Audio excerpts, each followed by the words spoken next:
ஈரோட்டில் கேர்மாளம் சாலையில் காட்டு யானை ஆக்ரோஷமாக காரை துரத்தியதால் பரபரப்பு ஏற்பட்டது. ஈரோடு மாவட்டம் திம்பம் வழியாக கர்நாடக மாநிலம் கொல்லேகாலத்திற்கு கேர்மாளம் வழியாக தினமும் ஏராளமான வாகனங்கள் சென்று வருகின்றன. இந்த சாலையை ஒட்டி அடர்ந்த வனப்பகுதிகள் உள்ளதால் காட்டு யானைகள் நடமாட்டம் அதிகமாக உள்ளது. இதனால் இரவு நேரங்களில் அந்த சாலையில் போக்குவரத்து தடை செய்யப்பட்டிருக்கிறது. இந்நிலையில் காட்டு யானை ஒன்று சாலை ஓரத்தில் நின்று அங்கிருந்த செடி கொடிகளை தின்று கொண்டிருந்தது.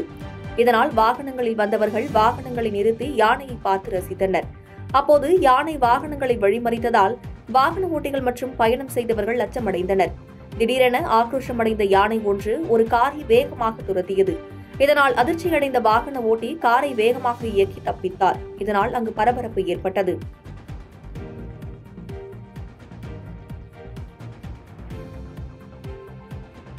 பாதகம் செய்பவரை கண்டால் நாம் பயங்கொள்ளலாகாது பாப்பா. மோதி மிதித்து விடு பாப்பா, அவர் முகத்தில் உமிழ்ந்து விடு பாப்பா.